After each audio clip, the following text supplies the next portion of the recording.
Charlie and the Chocolate Factory. They all come out in the wash.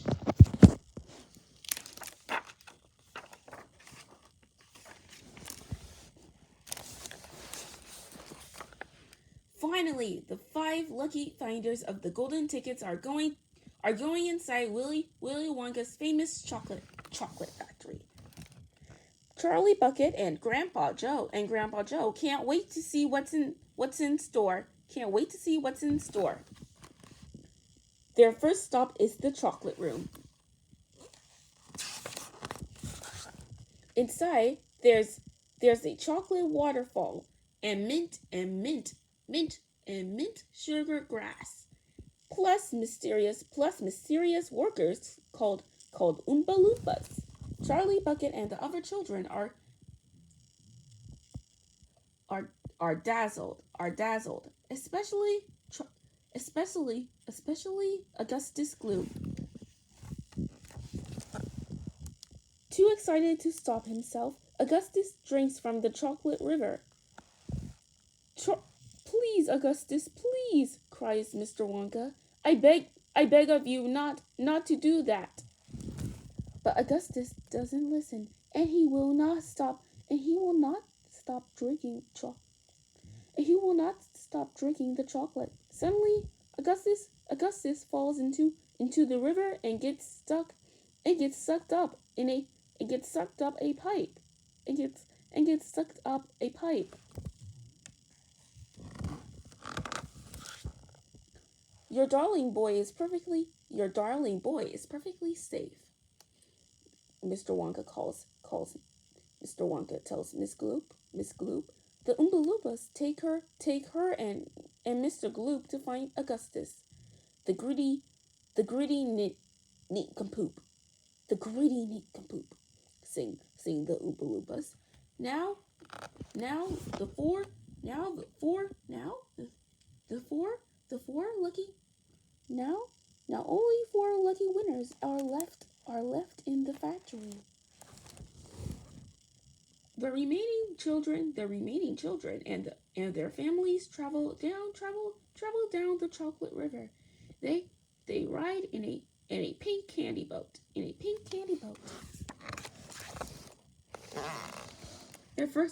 Their next stop is the inventing room. This is where all of Mr. Wonka's all of Mr. Wonka's most secret inventions are cooking and simmering.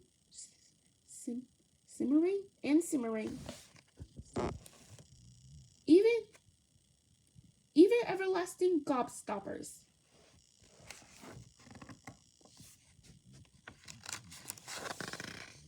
In the center of the inventing room is the great gum machine. And Violet Beauregard just adores chewing gum. She chews all day long. Violet sneaks a stick of gum from the great gum machine before Mr. Wonka can stop her. The gum tastes like a whole delicious dinner with blueberry pie for dessert. Violet keeps chewing the gum and starts to get rounder and rounder. Her skin turns bluer and bluer. Before long, Violet has turned into a gigantic blueberry. Before long, Violet has turned into a gigantic blueberry.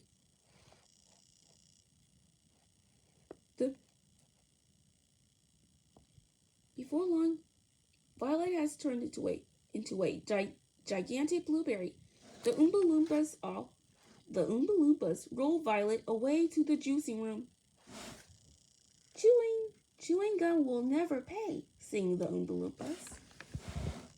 Now only 3 lucky winners are left in the factory. The children and their families follow Mr. Wonka down a long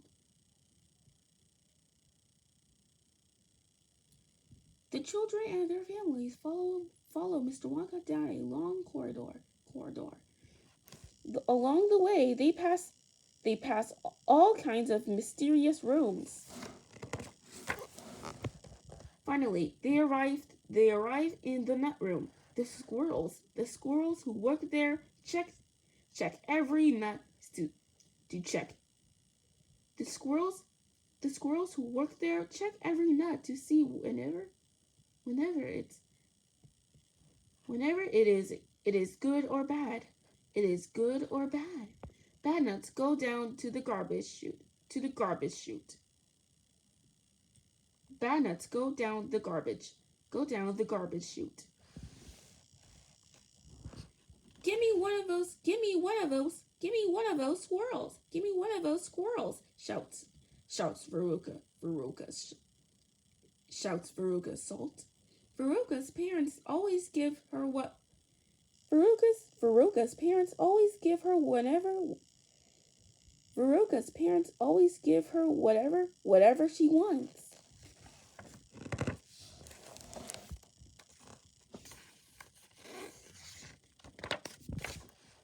Mr. Wonka explains that the squirrels are not for sale, but Veruca is determined and tries to take a squirrel away. And tries to take a squirrel anyway. The squirrels think Veruca is a bad nut. They toss her down the garbage chute.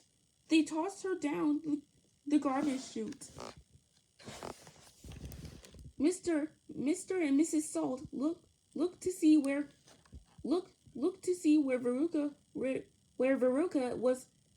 Veruca has gone. Maybe they can pull her up. Maybe they can pull her up again.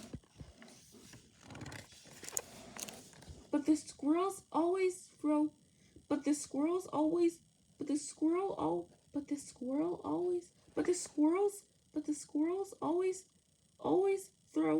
all the bad nuts away. So they push Veruca's parents down the garbage chute too. A girl can't spoil herself, you know, sing the Oompa Loompas. Now only two lucky winners are left in the factory. Charlie Bucket and Mike TV follow Mr. Wonka into the glass elevator. This elevator can go sideways and long ways and slant and slight ways and any other way you can. And any other way you can think of, says Mr. Wonka. The elevator brings them to the television chocolate room. Everyone puts on dark glasses so they can see in the bright white room. With some help from the Oompa Loompas, Mr. Wonka shows everyone how to send a bar of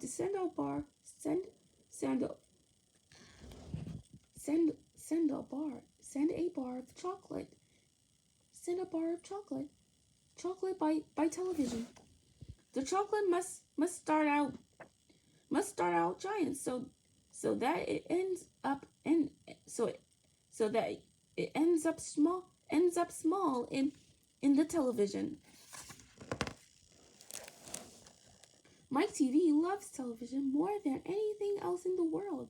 I'm going to be the first person in the world to be sent by television, shouts Mike. No, cries Mr. Wonka. But Mike doesn't listen. He jumps in front of the camera and vanishes into the air. Mike appears Mike appears on the television. But now he is tiny. Mike's mother reaches into the television, picks Mike up, and holds him in and holds him and holds him in her hand. He's the size of a chocolate. He's the size of a chocolate bar. The Oompa Loompas take Mike away to be stretched out and returned to his normal size. Please don't look so worried, Mr. Wonka says to Mike's parents. Mr. Wonka says to Mike's parents. They all come out in the wash, you know. Never let them near your television set, sing the Oompa Loompas. Which room shall it be next? Asked Mr. Wonka.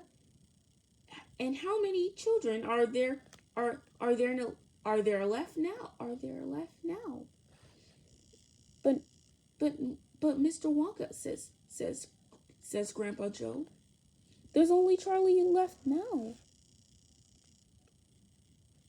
But Mr. Wonka says Grandpa Joe. There's only Charlie now. There's only Charlie left now.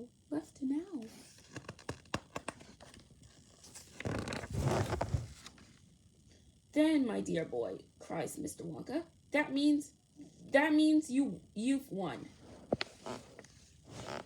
Charlie, Grandpa Joe, and Mr. Wonka get back into the great glass elevator. Miraculously, they fly straight out of the factory and up into the sky. The other children all eventually come out in the wash. And Charlie sees them. And Charlie sees them from high up in the great glass elevator, leaving the factory. They are safe, sound,